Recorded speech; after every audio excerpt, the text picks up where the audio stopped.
நாமம் ஓம் பக்தஹார்த தமோபேத பானுமத் பானு சந்தத்யை நமக என்பதாகும். பக்தர்களின் அக இருளை போக்கும் சூரிய கிரணம் போன்றவள். பானு சந்ததிகி என்பதற்கு சூரியனின் கிரணம் என்றும் சூரியனின் வரிசை என்றும் பொருள் கொள்வர்.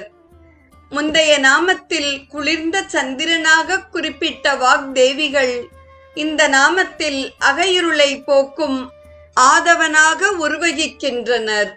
தொடரும் நாமம் ஓம் சிவதூத்யை நமக என்பதாகும். சிவபெருமானை தனது தூதுவனாக கொண்டவள் அல்லது சிவபெருமானுக்காக தூது சென்றவள். சும்பன் மற்றும் நிசும்பனுடன் போர் தொடுப்பதற்கு முன்னால் தேவி சிவபெருமானை தூதுவனாக அனுப்பினாள். சிவபெருமானை விலக்கி வேள்வி செய்த தக்ஷனிடம் தேவி அவனது மகள் என்ற முறையில் செல்லவில்லை, அவனுக்கு அறிவுரைகளை எடுத்துரைத்த தூதுவர் பணியை செய்தாள். அந்த வகையில் அவள் சிவனுக்கு தூதனாக சென்றாள்.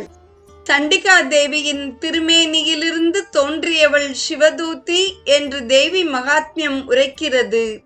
தன்னை பற்றிய ஞானத்தை அடியவர் எய்திட சிவபெருமான் முதலில் தேவியை குருநாதராக அனுப்புவார்.